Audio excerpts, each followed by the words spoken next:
Good morning. आज हम लोग देखेंगे मानव भूगोल। मानव भूगोल भूगोल की वह शाखा है जिसमें मानव का प्रकृति के साथ, भूमि के साथ, भूगोल के साथ, अन्य विषयों के साथ क्या क्या संबंध है, वो कैसे इनके साथ टैकल करता है। ये वीडियो शुरू करें उससे पहले आपसे रिक्वेस्ट है कि आप मेरे चैनल को सब्सक्राइब कीजिए और साइड में जो बेल आइकन है उसको प्रेस कीजिए ताकि आगे आने वाले सारे इम्पोर्टेंट वीडियोस की नोटिफिकेशन आपको मिल सके, आप टाइम से उसे देख सकें। चलिए तो हम मानव भूगोल के बारे में ज़्यादा अध्ययन करते हैं। सबसे पहले तो हम आज ये देखेंगे कि मानव भूगोल क्या है, इसका अर्थ, इसकी परिभाषाएं, इसके विषय क्षेत्र, ये सारे आज हम इस वीडियो में पढ़ने वाले हैं।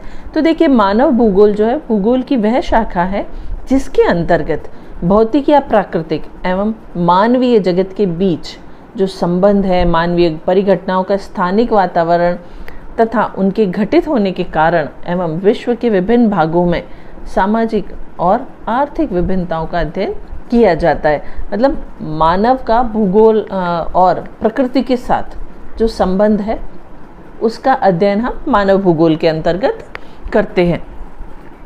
इसके अंतर्गत मानव की उत्पत्ति से लेकर वर्तमान समय तक उसके पर्यावरण के साथ जो भी संबंध रहे हैं उसका अध्ययन किया जाता है।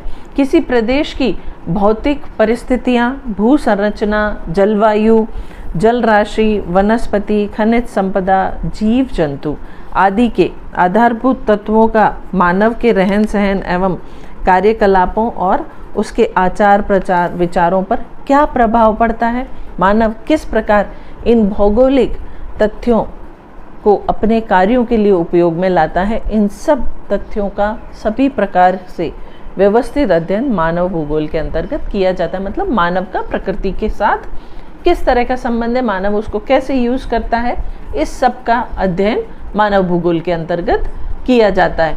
अब हम कुछ परिभाषाएं देख लेते हैं जो इम्पोर्टेंट परिभाषाएं आपकी परीक्षा की दृष्टि से महत्वपूर्ण है। देखिए, मानव भूगोल का अर्थ हमने देखा। आपका एक प्रश्न ये बनता है, मानव भूगोल का अर्थ समझाइए, मानव भूगोल से क्या अभिप्राय है। फिर दूसरा प्रश्न बनता है, मानव भूगोल और प्रकृति और मानव के मध्य अंतर जो संबंध है वो किसके तहत अध्ययन किया जाता है, ये इसका दूसरा प्रश्न बनता है। तीसरा है, मानव भूगोल से संबंधित परिभाषा लिखिए। तो अब हम परिभाषाएं देखते हैं। जैसे कुछ परिभाषाएं हैं इंपॉर्टेंट, 4-5 परिभाषाएं मैं लेके आई हूँ। पहली है रेडजेल के अनुसार। ये बहुत ही फेमस परिभाषा है, लगभग हर किताब में आपको मिल जाएगी और हर अध्ययन करवाने वाला आपको ये बताएगा ही बताएगा। परिभाषा है, मानव भूगोल मानव समाजों और धरातल के बीच संबंधों का संश्लेषित अध्ययन है। फिर है एलन सी सैंपल, उनका ये कहना है, मानव भूगोल अस्थिर पृथ्वी और क्रियाशील मानव के बीच परिवर्तनशील संबंधों का अध्ययन है। फिर पॉल बिडाल डी ला ब्लाश के अनुसार, हमारी पृथ्वी को नियंत्रित करने वाले भौतिक नियमों तथा इस पर रहने वाले जीवों के मध्य संबंधों के अधिक संश्लेषित ज्ञान से उत्पन्न संकल्पना जो है वो मानव भूगोल है। फिर है डिमाजिया के अनुसार, मानव भूगोल समुदायों और समाजों के भौतिक वातावरण से संबंधों का अध्ययन है। फिर प्रोफेसर जीन ब्रोंश के अनुसार, मानव भूगोल उन सभी तथ्यों का अध्ययन है जो मानव के क्रियाकलापों से प्रभावित है और जो हमारी पृथ्वी के धरातल पर घटित होने वाली घटनाओं में से छांट कर एक विशेष श्रेणी में रखे जा सकते हैं। तो ये कुछ 4-5 परिभाषाएं हैं जो आपके परीक्षा की दृष्टि से इम्पोर्टेंट है। अब हम आते हैं कि मानव भूगोल के अध्ययन क्षेत्र और उपक्षेत्र क्या क्या हैं।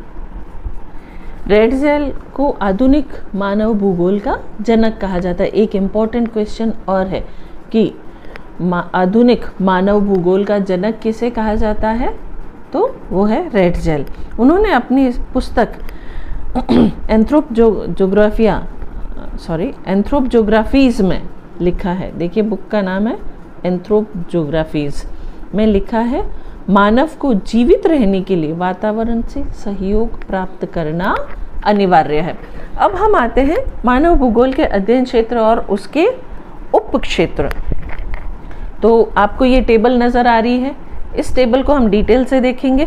देखिए, एक कॉलम में आपको मानव भूगोल के क्षेत्र नज़र आ रहे हैं, फिर उसके उप क्षेत्र और उसका अन्य किन किन सामाजिक विज्ञानों से संबंध है। तो पहला है सामाजिक भूगोल, मानव भूगोल का क्षेत्र है सामाजिक भूगोल। उसके अंतर्गत व्यवहारवादी भूगोल, सामाजिक कल्याण का भूगोल, अवकाश का भूगोल, सांस्कृतिक भूगोल, लिंग भूगोल, ऐतिहासिक भूगोल और चिकित्सा भूगोल, ये उसके उप क्षेत्र है। अब किस उप क्षेत्र में क्या अध्ययन होता है? तो सामाजिक विज्ञान और समाजशास्त्र, सामाजिक भूगोल का ये विषय वस्तु है। फिर व्यवहारवादी भूगोल में मनोविज्ञान का अध्ययन किया जाता है। सामाजिक कल्याण का भूगोल में कल्याण अर्थशास्त्र आता है। फिर है अवकाश का भूगोल, समाजशास्त्र, सांस्कृतिक भूगोल, मानव विज्ञान, लिंग भूगोल, समाजशास्त्र, मानव विज्ञान, महिला अध्ययन, ऐतिहासिक भूगोल में इतिहास का अध्ययन, चिकित्सा भूगोल में महामारी विज्ञान का अध्ययन। फिर मानव भूगोल का अगला क्षेत्र आता है नगरीय भूगोल। इसके अंतर्गत नगरीय अध्ययन और नगरीय नियोजन का अध्ययन किया जाता है। उसके आगे है राजनीतिक भूगोल, जिसके अंतर्गत एक तो राजनीति विज्ञान का अध्ययन किया जाता है और उसके उप क्षेत्र में है निर्वाचन भूगोल और सैन्य भूगोल। ठीक है ना। अब सैन्य भूगोल के अंतर्गत सैन्य भूगोल का अध्ययन किया जाता है। फिर जनसंख्या भूगोल, जनसंख्या भूगोल है जनांकीकी। अब आगे आता है आवास भूगोल। आवास भूगोल में नगर और या ग्रामीण नियोजन का अध्ययन किया जाता है।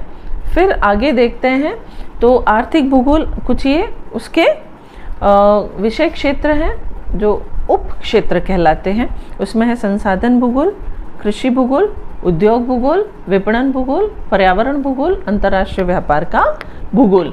तो अब इनके भी जो अन्य सामाजिक विज्ञानों से कौन कौन से अध्ययन बनते हैं, तो अर्थशास्त्र, आर्थिक भूगोल में सबसे पहला तो बनता है अर्थशास्त्र।